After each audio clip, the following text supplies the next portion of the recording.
بسم اللہ الرحمن الرحیم۔ السلام علیکم۔ ناول ستارہ شام ایپیسوڈ 21 اور نئے سبسکرائبرز کو سب سے پہلے ویلکم، اور امید ہے کہ ولاگس کے ساتھ ساتھ آپ لوگ ناول بھی انجوائے کریں گے۔ دھول سے اٹی سڑک پر دین محمد کی ماں اور جنت آگے پیچھے چل رہے تھے۔ دین محمد کی ماں عام دیہاتی عورتوں کی طرح کام لباس پہنے ہوئی تھی اور اسی مخصوص انداز میں اس نے چادر اوڑھی ہوئی تھی۔ عمر کی وجہ سے اس کے کندھے جھکے ہوئے تھے، لیکن جھکے ہوئے کندھوں کے باوجود زور آور بڑھیا معلوم ہوتی تھی۔ جنت اس سے چند قدم آگے چل رہی تھی۔ وہ سرخ رنگ کی شلوار کے ساتھ سبز قمیض اور سرخ دوپٹہ اوڑھے ہوئی تھی۔ سرخ رنگ میں اس کی رنگت چاندنی کی طرح چمک رہی تھی۔ بہترین رنگ روپ، تیکھے نین نقش اور اچھی اٹھان اسے ماں باپ سے وراثت میں ملی تھی۔ دین محمد کی ماں کو لگتا تھا جنت کا قد دنوں کے حساب سے بڑھ رہا ہے، اور جوں جوں اس کا قد بڑھ رہا تھا تو دین محمد کی عقل بڑھنے کی بجائے گھٹتی جا رہی تھی۔ جنت کی عمر اس وقت 9.5 برس تھی اور دین محمد نے اسے تقریباً ہتھیلی کا چھالا بنا رکھا تھا۔ دین محمد کی آنکھوں پر اس کی محبت نے گویا پٹی باندھ رکھی تھی اور عقل پہ دھول جھونکتی تھی، اور یہ صورتحال اس عورت کے لیے بڑی تشویشناک تھی جو دین محمد کی ماں تھی اور جس کی زندگی ہر گزرتے دن کے ساتھ کم ہو رہی تھی۔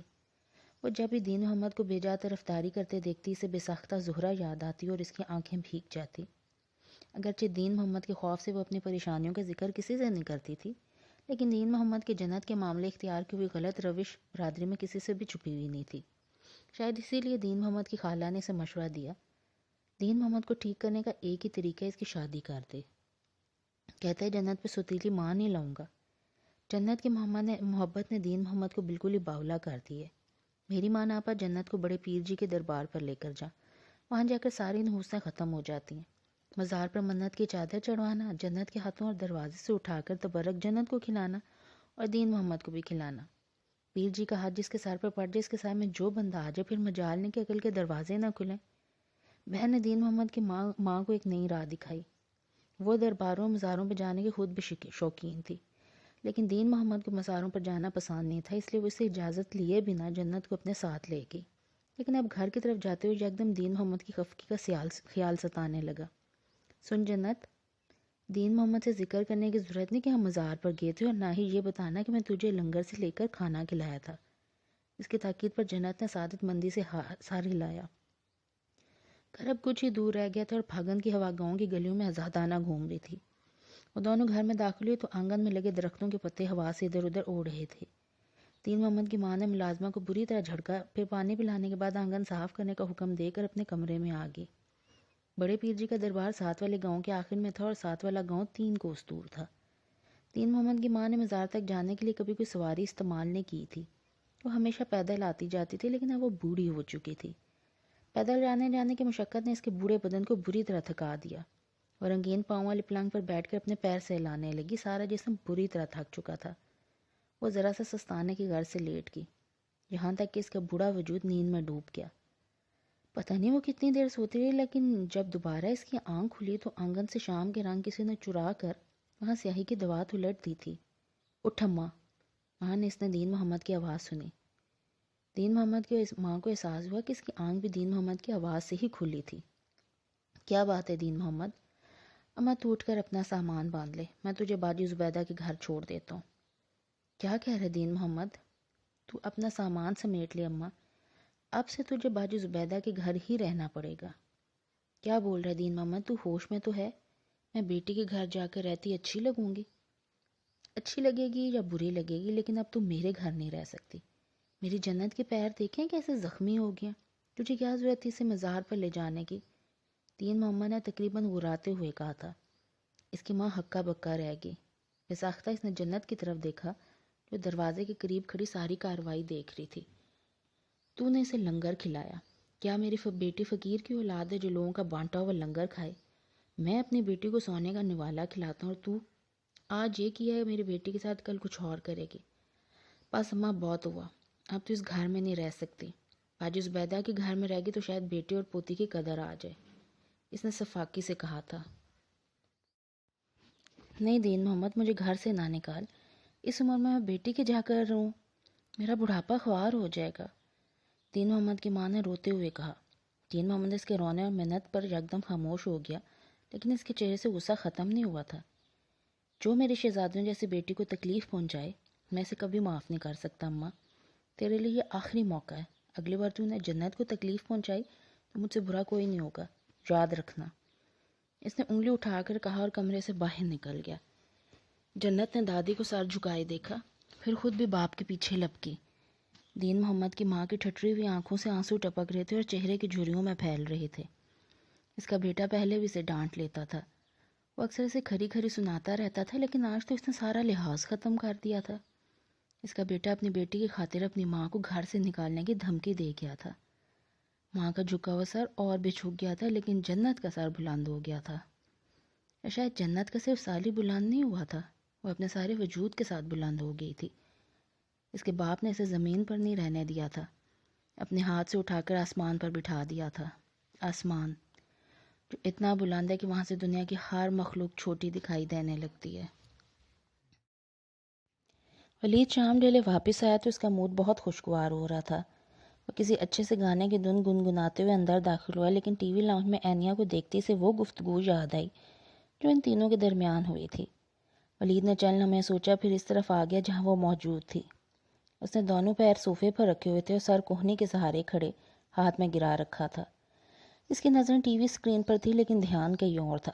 ولید خاموشی سے جا کر اس کے ساتھ بیٹھ گیا اور ٹی وی دیکھنے لگا۔ اینیا اس کے آنے پر چونکی۔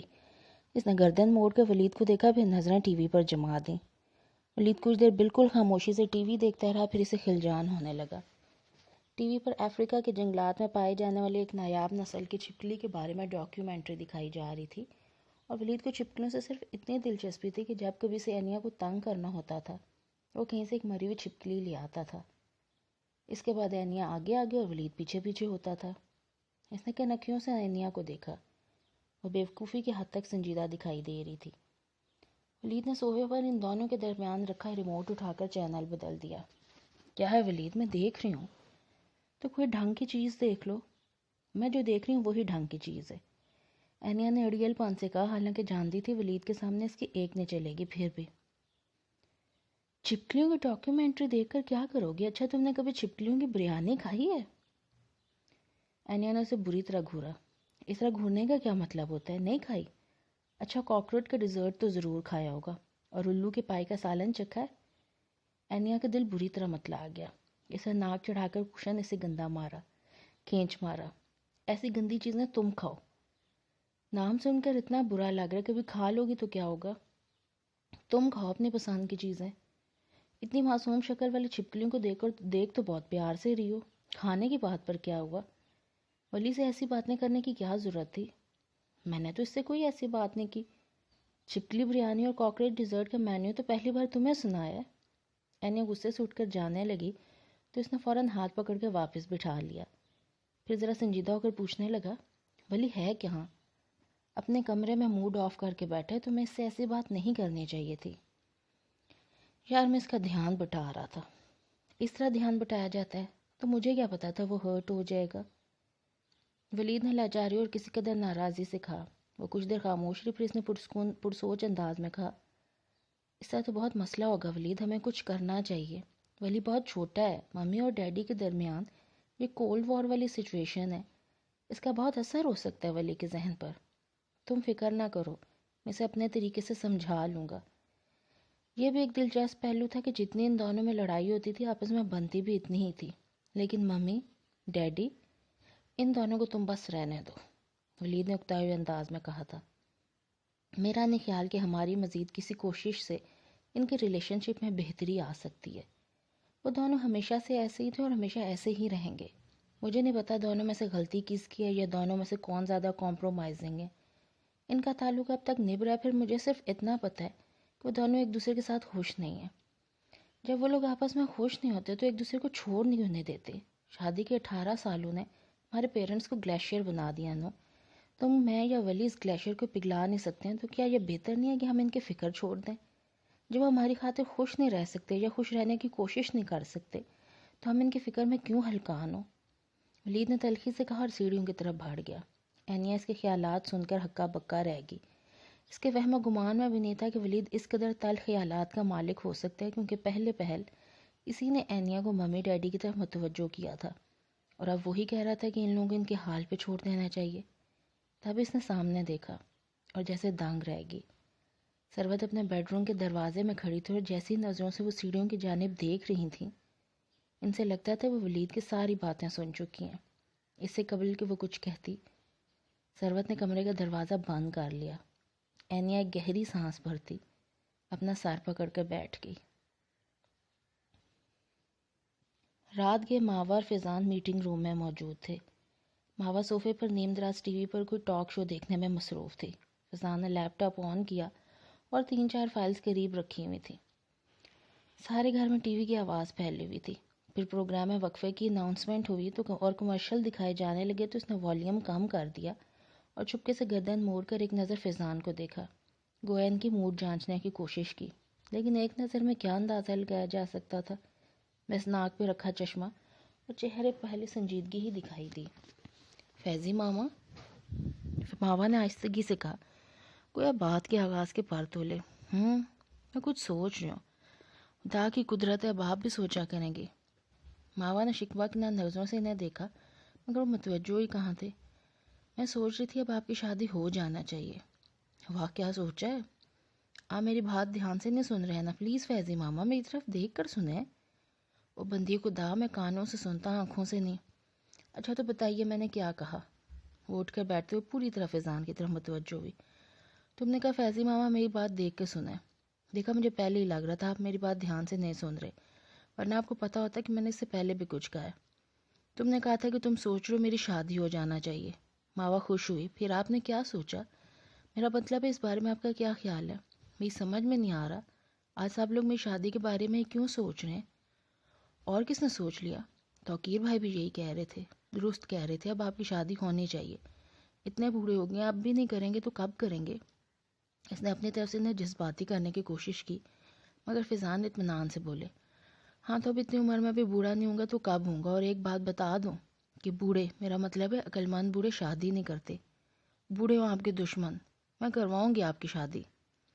تم نے وچولنوں والے کام کب سے شروع کر دیے؟ پلیز ماما میری بات پر غور کریں۔ اچھا اینیا کے بارے میں آپ کا کیا خیال ہے؟ مطلب؟ میں سوچ رہی تھی کہ کیوں نہ آپ کی شادی اینیا سے کروا دی جائے۔ ماما تمہارے لیے میرا مخلصانہ مشورہ ہے کہ اپنی اس ننھی سیکل پر زیادہ بوجھ نہ ڈالا کرو۔ پہلی تھوڑی سی یہ بھی ضائع ہوگی تو کسی پاگل خانے میں جمع کروانا پڑے گا تمہیں۔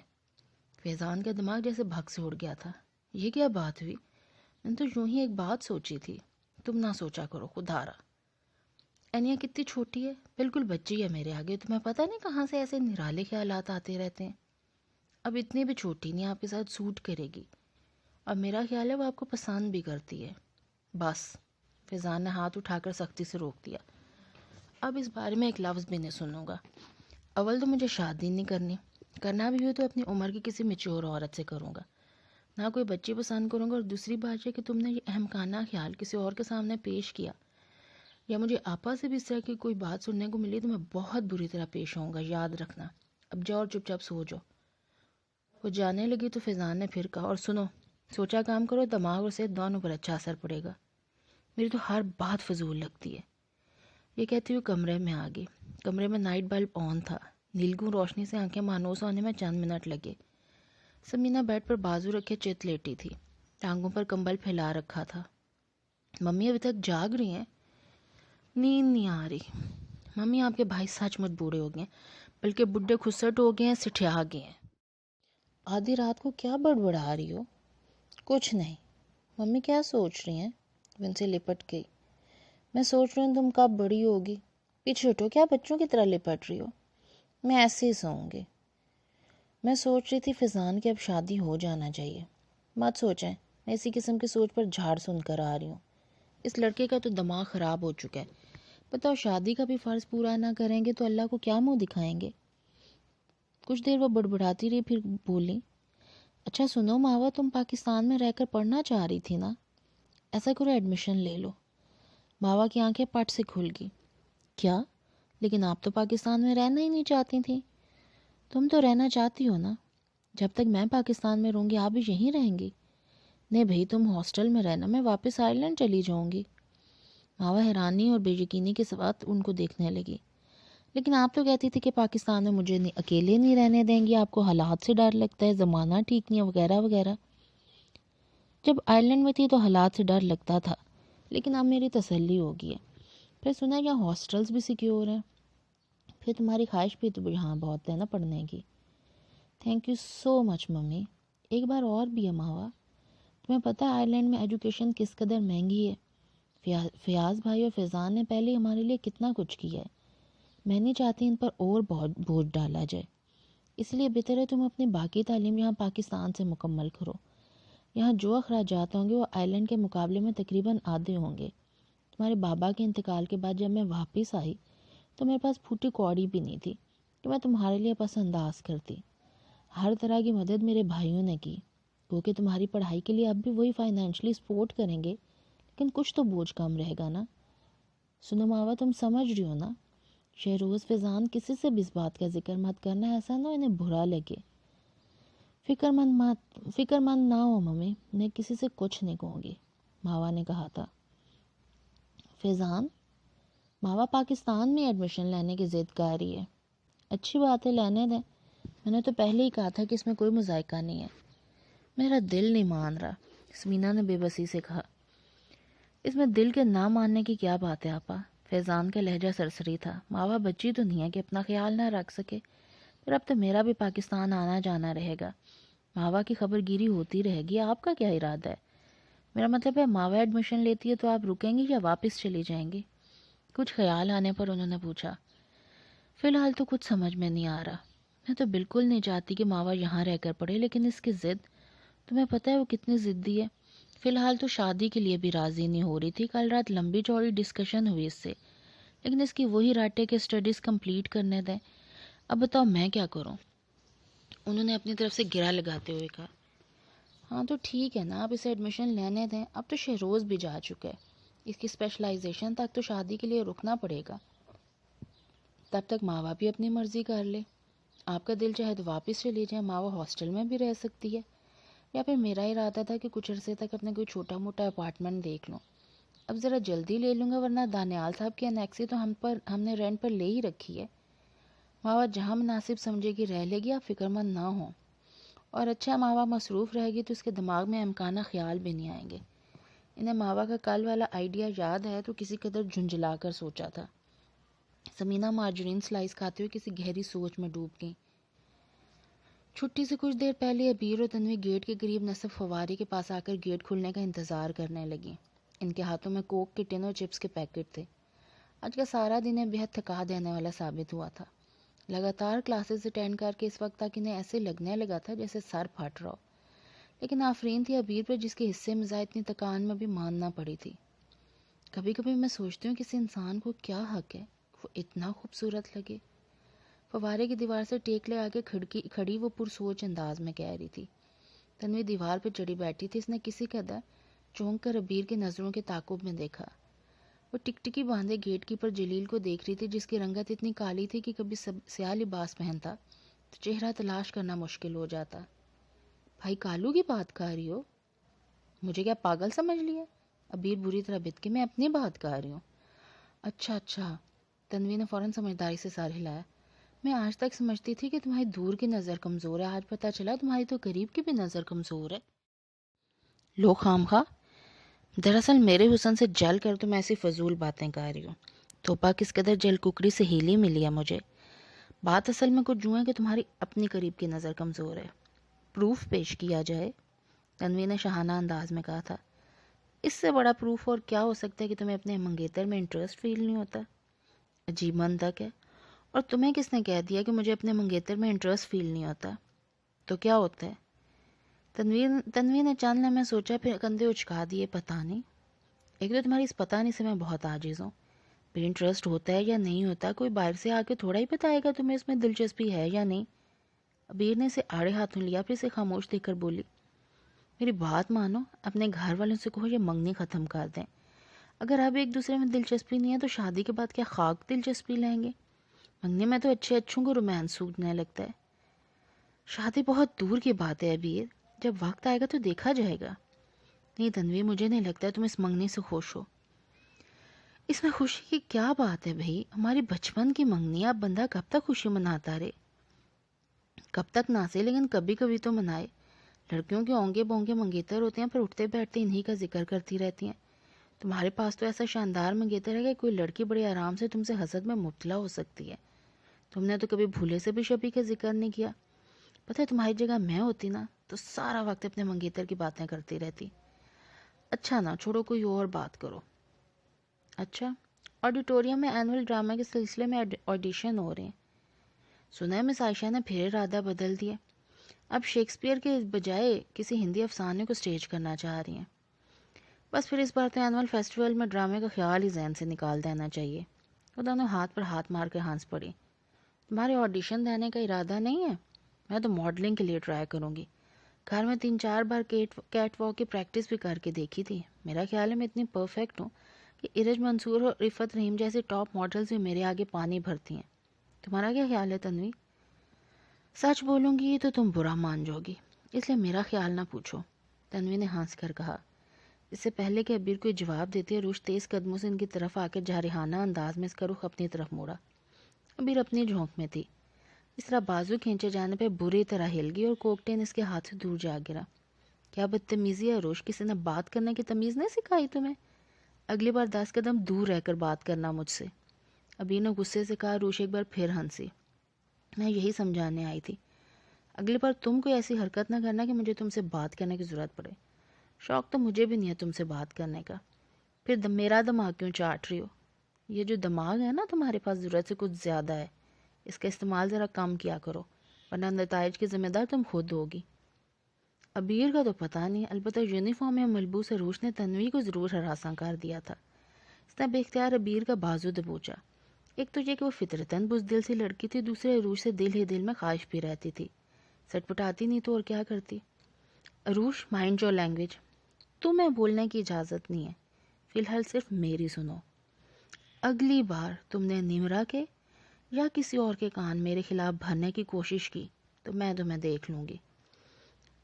مجھے دھمکا رہی ہو؟ جو بھی سمجھ لو، عروج نے بے نیازی سے کہا۔ اور ہاں، نمرا کے سامنے جو بکواس تم نے کرنا تھی کر لی، لیکن کالج کی کسی اور لڑکی تک کسی کی بھنک بھی پہنچی تو میں تمہارا وہ اشر کروں گی کہ ساری زندگی یاد رکھو گی۔ اپنی اوقات میں عروج، ابھی جا کے پرنسپل سے تمہاری شکایت کروں گی تو پتہ چل جائے گا تمہیں۔ بھول کر بھی ایسی غلطی مت کرنا ابیر۔ بلند حوصلہ ہونا اچھی بات ہے، لیکن اپروچ فل بندے سے پنگا نہیں لینا چاہیے۔ میرا کام تھا تمہیں وارن کرنا، آگے تم اپنے اچھے برے کے خود ذمہ دار ہو۔ اب تک میں نے تمہیں نمرا اور تنوی کی وجہ سے ڈھیل دی ہوئی تھی، لیکن اگلی بار تم نے میرے خلاف کچھ بھی کہا تو میں بہت بری طرح پیش آؤں گی۔ وہ جس طرح آئی تھی اس طرح اچانک چلی بھی گئی۔ ابیر غصے سے لال پیلی ہو رہی تھی۔ اس کا تو کچھ کرنا ہی پڑے گا، کچھ زیادہ ہی دماغ خراب ہو چکا ہے اس کا۔ مجھے بہت ڈر لگ رہا ہے ابیر، تم نے عروج کی شکل نہیں دیکھی؟ وہ جو کہہ رہی تھی ضرور کرے گی، تنوی نے خوف سے کہا۔ ابیر کا پارا اور چڑھ گیا۔ تمہارا دماغ تو درست ہے تنوی، دھمکا کر وہ مجھے گئی ہے، مرنے والی تم ہو گی ہو۔ میں نے کہا نا کچھ نہیں کرے گی، بس ہمیں ڈرانا چاہ رہی تھی۔ یہ جو عروج جیسے لوگ ہوتے ہیں نا، ان کا زیادہ تر کام دھمکیوں کے سہارے ہی چلتا ہے، زیادہ نہیں گدڑ بھبکیوں کے سہارے۔ کرتے کراتے کچھ نہیں، مجھ سے لکھوا لو۔ اس عروج میں بھی ہمت نہیں ہے، پوز زیادہ کرتی ہے، اوپر سے نمرا جیسی لڑکیوں نے اس کا دماغ 7ویں آسمان تک پہنچایا ہوا ہے۔ دفع کرو اسے، بیچاری کے تھوڑے سے دن رہ گئے ہیں کالج میں، سکون سے نکال لینے دیتی ہوں، ورنہ تمہیں تو پتہ ہے میں خود بڑی خطرناک ہوں۔ اپنے جون میں واپس آ چکی تھی، اترا کر بولی۔ گیٹ کھلنے میں 5 منٹ باقی تھے، چلو تم بھی فٹافٹ آڈیشن دے لو۔ اس پر تو جیسے عروج کی باتوں کا اثر ہی نہیں ہوا تھا۔ میں نہیں دے رہی ہے آڈیشن، پچھلی بار بھی مجھے جنی بنا کے اسٹیج پہ چڑھا دیا تھا، پتہ نہیں کیا لطیفہ سنائیں گے، میں نہیں جاتی۔ تنوی نے ہاتھ جھٹک کر کہا، اسے سچ مچ ابیر کی حوصلہ مندی اور بہادری پہ رشک آ رہا تھا۔ تم کتنی بہادر ہے عروج، ابیر، مجھے تو عروج سے بہت ڈر لگ رہا تھا۔ تم تو پاگل ہو، ساری زندگی اسی طرح دوسروں سے ڈر ڈر کے گزارنا، کبھی عروج جیسے بیکار لوگوں سے تو کبھی شبیہ اللباس سے۔ میں شبیہ بھائی سے نہیں ڈرتی، کمزور سے لہجے میں اس نے کہا۔ البتہ عروج سے واقعی ڈر لگتا ہے۔ گیٹ کھل گیا، تم بھی دیکھو، اگر وین آ گیا تو چلتے ہیں۔ عروج سے پلیز جھگڑا نہ کرنا، میں بھی دیکھتی ہوں شبیہ بھائی مجھے لینے آ گئے ہوں گے۔ عروج سے ڈرو، شبیہ سے بھی ڈرتی رہو، چاہے تو آس پاس کے 10 لوگ سے ڈرو، لیکن اللہ کا واسطہ ہے اپنے منگیتر کو بھائی کہنا چھوڑ دو۔ تمہارا بھائی بھی منگیتر کہنے سے تمہیں نہیں روکتا۔ ابیر اس کے ساتھ گیٹ کی طرف بڑھتے ہوئے اپنی ہانکی جا رہے تھے، جبکہ تنوی کی جان عروج کی دھمکیوں میں اٹکی ہوئی تھی۔